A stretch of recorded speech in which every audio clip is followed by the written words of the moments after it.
Hola, ¿qué tal? ¿Cómo les va? Bienvenidos. Somos Salud en todas las políticas en un mes muy especial para nosotros, mes de nuestro aniversario, 2 años al aire, lo cual nos llena de orgullo y seguimos especialmente ocupándonos de la salud en todas las políticas y de la salud integral del ser humano que tiene que ver, por supuesto, con lo físico, con lo mental, con lo espiritual, con lo psicológico.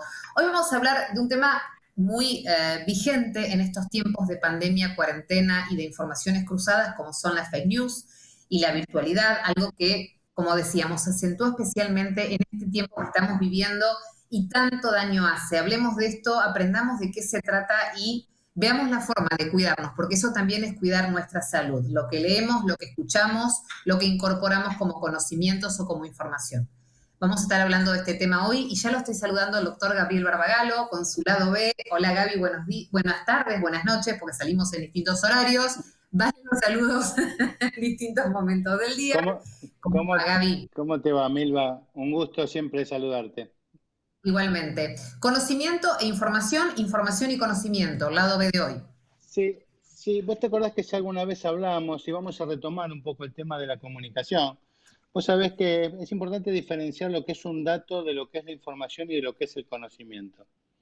Vos sabés que Bien. yo recordaba de chico, mi mamá siempre me contaba, mi abuelo era inmigrante y excombatiente de la Primera Guerra, y cuando mi mamá era chica, mi abuelo todas las noches a las 20 horas se ponía a escuchar la radio, a escuchar las noticias que venían de Europa y que le contaban cómo marchaba la situación de la guerra, etcétera, etcétera. Y realmente lo que él escuchaba eran números aislados, eran datos, o sea, no tenía Ujú. significación para él, porque la única significación que para él tenía era escuchar cómo estaba su familia, cosa que la radio de eso no se lo contaba.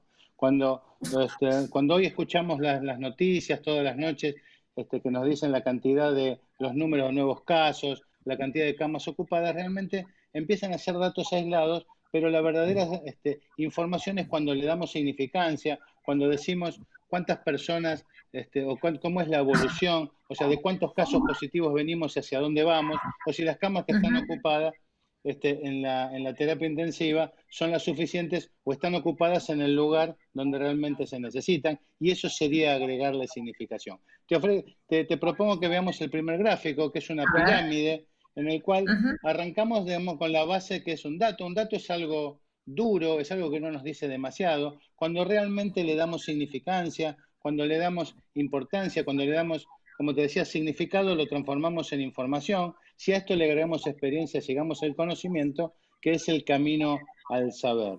Esa es la pirámide del conocimiento. Por otro lado, el conocimiento también en los últimos años sufrió una evolución demasiado vertiginosa. Hoy el conocimiento evoluciona de manera tal que lo que parecía una verdad absoluta hace poco tiempo, hoy empieza a estar en duda. Decía el presidente de Google, Eric Schmidt, presidente del directorio de Google, que la cantidad de información, o sea, de conocimiento, mejor dicho, acumulado hasta el año 2003, toda la humanidad hasta el año 2003, hoy se genera solamente en 2 días. Para que tengas idea cómo hoy evoluciona el conocimiento. IBM dice que el 90% de todo lo que hoy se sabe en el mundo fue encontrado, ese conocimiento fue adquirido en los últimos 2 años.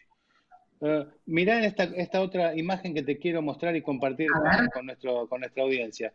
Fíjate que la radio, que es el crecimiento de cómo el conocimiento se va duplicando va creciendo de manera exponencial. Para tener una idea, Ujú. la radio alcanzó en 38 años para llegar a los 50 millones de usuarios, cuando hoy el Twitter alcanza solamente 9 meses. La televisión, el iPod, el Internet fueron de manera creciente hasta llegar a lo que es el crecimiento vertiginoso de los medios de información. Para terminar, te digo que un dato sin significación no nos brinda información y a veces contribuye a generarnos mayores dudas.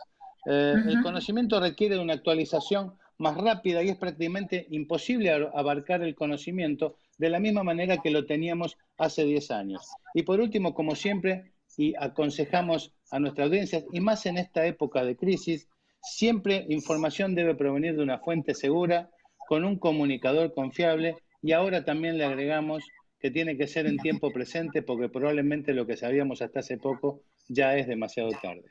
Así que bueno, Ya perdió. seguir atento con la información y quedamos con nuestros invitados que nos van a explicar algo más seguramente. Seguro que sí, siempre es un placer, Gaby. Muchas gracias por acompañarnos siempre y ayudarnos a encontrar lo que nosotros decimos el lado B de la información. Bueno, quédate, Gaby. Vamos a saludar ya mismo a Natalia Aruguete, que es investigadora del CONICET y del ICEP, de la Universidad Nacional de Quilmes. Natalia, gracias por conversar con nosotros. Bienvenida a Salud en Todas las Políticas. ¿Cómo estás? ¿Qué tal? Muchas gracias por la invitación. A vos por este tiempo que nos vas a dedicar. Empecemos aclarando, Natalia, porque no todo el mundo puede entender de qué estamos hablando. Fake news, ¿qué son? ¿Por qué tenemos que hablar de este tema? Bueno, las fake news son producciones de mensajes o de otro tipo de contenidos que son fundamentalmente falsas o pueden incluir información que esté tergiversada o descontextualizada y esto lleve a una mala comprensión de esa información o una desinformación de ese contenido, pero tiene detrás el objetivo político de generar un daño o de elevar a un determinado tema que puede ser conveniencia para un grupo, un partido o un actor político o corporativo, lo que fuere. Pero tiene que Natalia, ver con... ¿están organizados, digamos, como grupo, con ese objetivo, digamos, la intención de generar contenidos, volcarlo en las redes o a través de las plataformas de comunicación masiva para generar este efecto? ¿Es algo que se organiza, que se premedita, que involucra a mucha gente o son episodios aislados? No, si está pergeñado como una operación política, requiere necesariamente de una coordinación. Esa coordinación supone no solamente actores políticos o lo que solemos conocer como trolls, que en general son cuentas que funcionan para atacar o para generar esa mugre en la comunicación y distorsionar las cosas. Muchas veces nosotros identificamos sobre todo a los trolls porque los actores institucionales es poco probable que salgan a participar de este tipo de comunicación. Pero también hay muchas veces encontramos actores insertos que son orgánicos políticamente, también encontramos medios apócrifos, a los que llamamos fake news mills, y muchas veces también participan de esto medios tradicionales. Entonces, en ese punto hay que, además, ser muy cuidadosos. La pandemia exacerbó toda esta situación, hizo que ante algo desconocido como era un nuevo virus que afectaba al mundo entero en el medio de una pandemia, esto se viera exacerbado, exagerado y a su vez incentivado mucho más que antes. La pandemia tuvo distintos momentos. En general lo que planteamos es que para que esto sea más exacerbado y sea más efectivo en sus objetivos, es necesario que las redes estén fuertemente polarizadas, que los medios tradicionales también estén polarizados y que la sociedad esté afectivamente polarizada. En Argentina no había tal polarización como para que esto se exacerbara, sí lo que había era mucha circulación de noticias falsas, que no es exactamente lo mismo que una fake news, sino que esa circulación de noticias falsas tenía que ver con que nosotros íbamos completando vacíos en la información con prejuicios, con creencias previas, a partir de un cúmulo de desconocimiento que teníamos respecto de la pandemia. Claro. Pero en ese caso no había... Esa diferencia que acabas de marcar me parece muy importante, antes de continuar la charla, marcar la diferencia entre un fake news y una falsa noticia, ¿no? O sea, ¿cuál es la diferencia entre las dos definiciones? Cuando se investiga, digamos, los investigadores hacen esta distinción entre disinformation y misinformation, y esta distinción tiene que ver con, en el caso de las noticias falsas, es observarlas como tales a partir del contenido. Y no siempre ni necesariamente hay una intencionalidad detrás de generar un evento alrededor de eso o de atacar a partir de eso. En el caso de las fake news, lo que la distingue es la motivación que tiene de irrumpir en la escena discursiva generando un evento. Incluso puedo declarar que no solo ni necesariamente es generar un daño directo a un actor, sino que muchas veces tiene que ver con generar la visibilidad de un tema determinado para que sea un tema que a uno le convenga y que en todo caso a otro lo deslegitime. Bien, infoxicación, infodemia, son todos términos que tienen que ver con todo este escenario que estamos describiendo también, ¿no? Definitivamente es donde se enmarcan. Sí, de todas formas, la infodemia no tiene solo ni necesariamente que ver con la fake news, porque la infodemia en realidad se refiere a la excesiva circulación de información que tuvo que ver, por un lado, con la virtualización de gran parte de nuestra cotidianeidad y, por otro lado, con la necesidad de entender qué estaba pasando con el virus. Eso generó mucha acumulación de información, pero no necesariamente eso tuvo que ver con un escenario polarizado, tanto comunicacional como políticamente, y con los posibles daños, ¿no?, que se pudieron haber generado a partir de las comunicaciones. Bien, y en el caso de la infodemia también. Claro, no, sí, me refiero a lo mismo, digamos, la infodemia es el exceso de información. Lo que pasa es que ese exceso de información lleva a que nosotros completemos información que está faltante, sobre todo en un momento de incertidumbre, como fue el comienzo de la pandemia, como todavía sigue siéndolo. Nosotros generamos demasiada información y allí cometemos errores, incurrimos en sesgos cognitivos y completamos información muchas veces con prejuicios. Y esa información circuló muchísimo porque todos queríamos acoger las recetas mágicas para curarnos. Entonces, eso tuvo que ver más con la infodemia que la necesidad de generar una fake news y dañar a otros. Bien, ahora Natalia, bueno, recién lo decía el doctor Barbagallo, ¿no? La importancia siempre de recurrir a medios confiables, oficiales, cómo evitar no impactarnos emocionalmente, psicológicamente, ante un escenario que realmente es complejo y lo viene siendo desde hace muchos meses, con informaciones falsas o malintencionadas. Mira, esa es una respuesta que es bastante difícil de dar porque debo decir penosamente que muchos medios tradicionales y muchos medios de muchísima reputación han incurrido en muchas noticias falsas.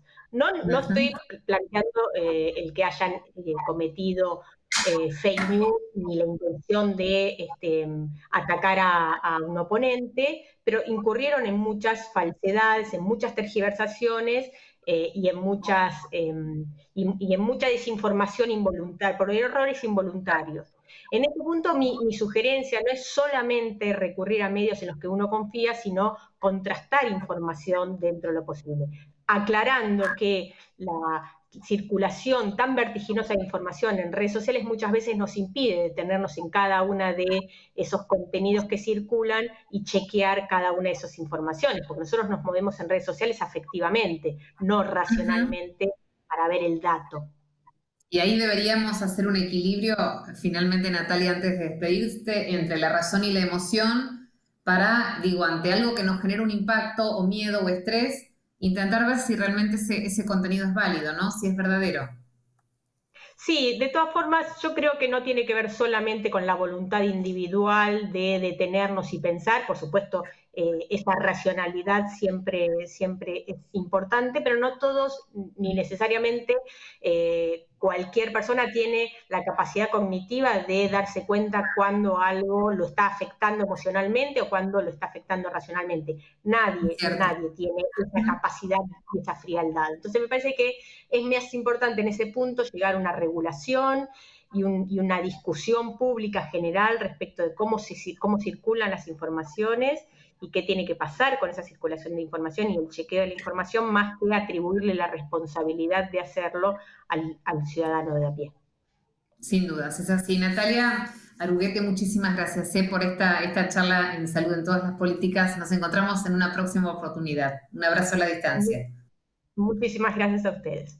Bueno, recién entonces evaluábamos, analizábamos el impacto de todo lo que es exceso de información, de todo lo que es falsa información. Vayamos un poquito más y volvamos a conversar, como lo hicimos hace un tiempo, con Luciano Lutero, que es psicoanalista y filósofo. ¿Cómo estás, Luciano? Gracias nuevamente por conectarte con nosotros en Salud en todas las políticas. ¿Qué tal? Buenas tardes, ¿cómo estás? Bien, bien. Queríamos preguntarte, vos cómo estás viendo socialmente nuestra gente, nuestra comunidad en este tiempo que ha transcurrido desde la última vez que charlamos hasta hoy, cómo nos ha impactado la cuarentena, la pandemia, cómo nos ha modificado, si esto ha sucedido finalmente, ¿no? Sin duda, ¿no? Creo que de un tiempo a esta parte hubo distintas etapas en este tránsito de la pandemia. Creo que a la etapa inicial de pánico y de mucho temor le siguió en un segundo momento una etapa de mayor angustia que implicó sobre todo un repliegue y empezar a conectar con duelos, con cuestiones más íntimas. Y ahora está apareciendo ya, llegado este momento, ¿no? De tránsito y balance hacia el fin del año, ¿no? Como lo digo en estos días, ¿no? Digamos, estamos empezando a hacer el balance del año que fue y del año que no fue también, ¿no es cierto? Y eso implica la aparición de mucha frustración en algunos casos, ¿no? De cierta intemperancia, ¿no? De alguna manera, ¿no? Sentir que pasaron muchos meses y quizás encontrarse con que planes que estaban puestos en carpeta quedaron suspendidos, ¿no? Y en definitiva, fuerza a una redefinición muy grande y a una forma de tener que encontrarse cada uno, ¿no? Con reformularse sin por eso, ¿no? Descargarse hostilmente, ni caer en autorreproches, ni tampoco volcar esa frustración hacia afuera en términos de agresividad. Claro. Preguntarte si tenés la sensación de que hay gente que ya le perdió el miedo, entre comillas, a la enfermedad, que ya lo minimiza, que ya cree que pasó, que no es para tanto. ¿Hay algo de esto, digamos, aun cuando todavía no tenemos realmente claridad respecto de la vacuna y de que la pandemia haya sido superada? Sin duda, ¿no? Digamos, este es un tiempo en el que, como para muchas personas, el caso o los casos de aquellos que se han contagiado no fueron del todo graves, como no ocurre que sea una mayoría de personas las que se encuentran con familiares que se enfermaron y tuvieron que ser internados, como el espectro de los asintomáticos es amplio, entonces, ¿no? Empieza a generarse, ¿no? Por decirlo así, algún tipo de defensa psíquica de alguna manera protectora, que es bueno y no está para tanto. No, así, o si me pasa, no me va a pasar gravemente.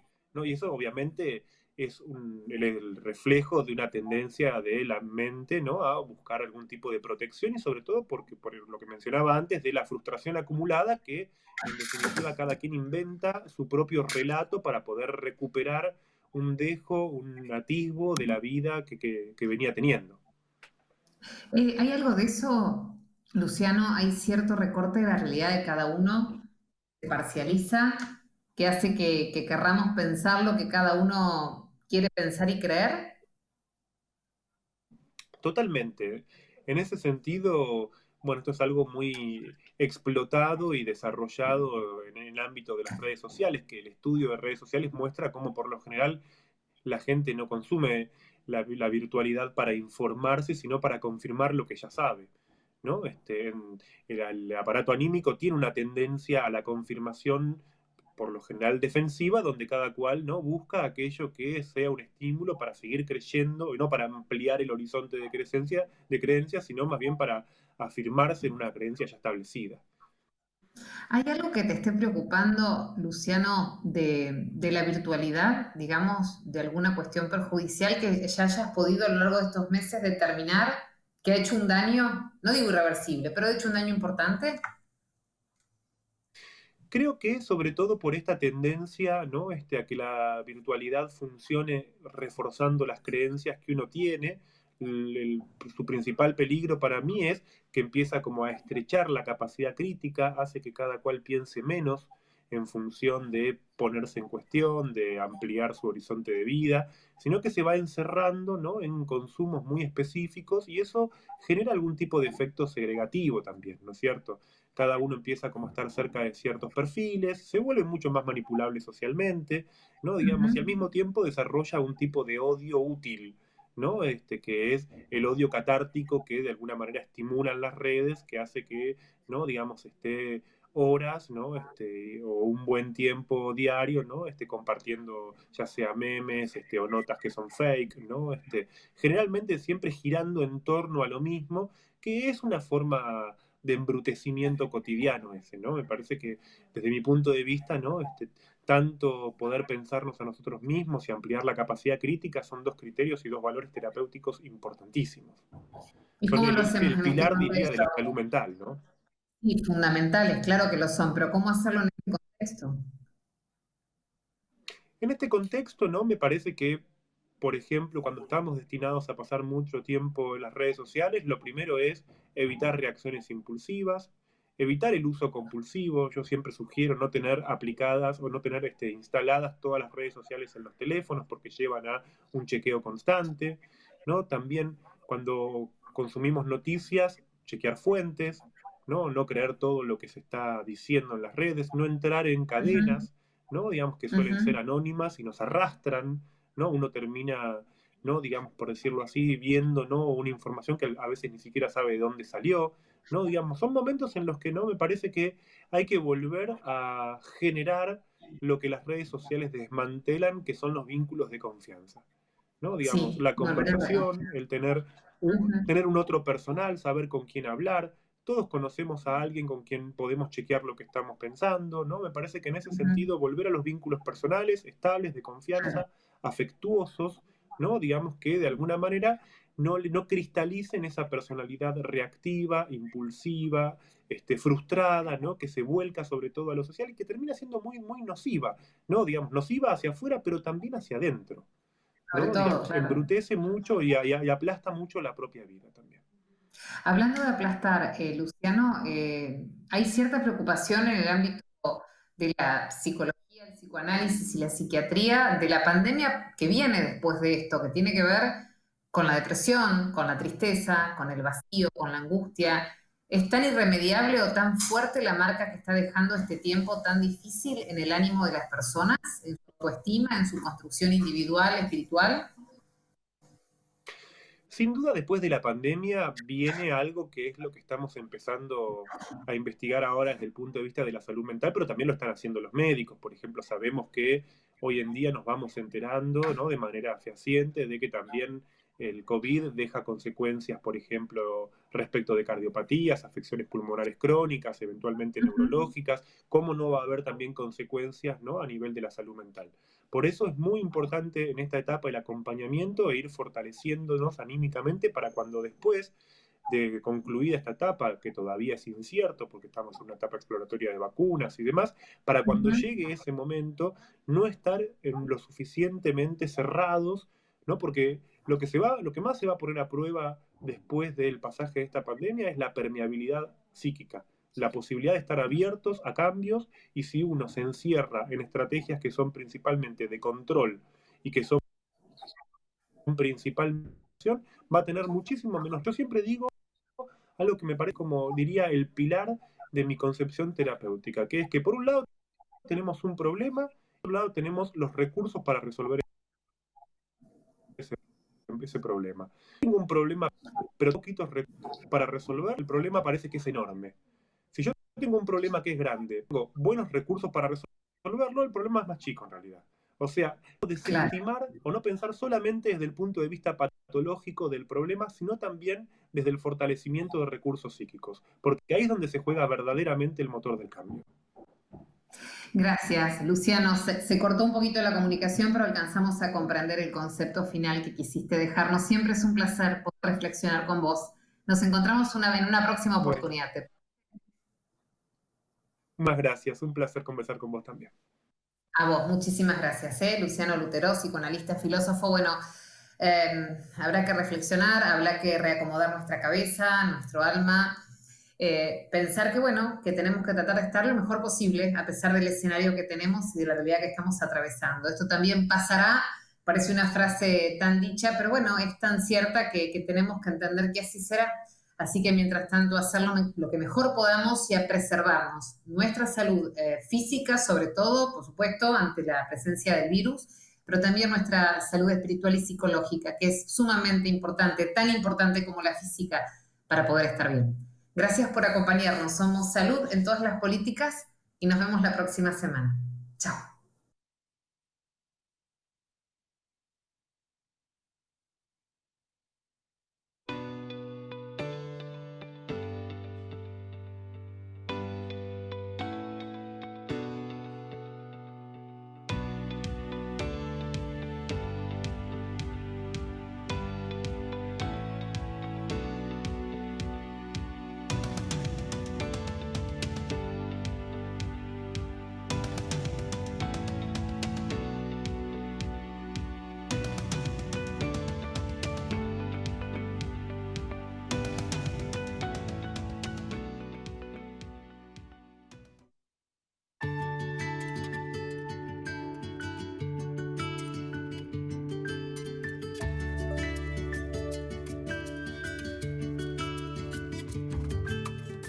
ANDAR, Obra Social de Viajantes Vendedores de la República Argentina. Planes de salud para empleados en relación de dependencia, monotributistas y particulares. Solicita un asesor comercial al 0810 345 0184.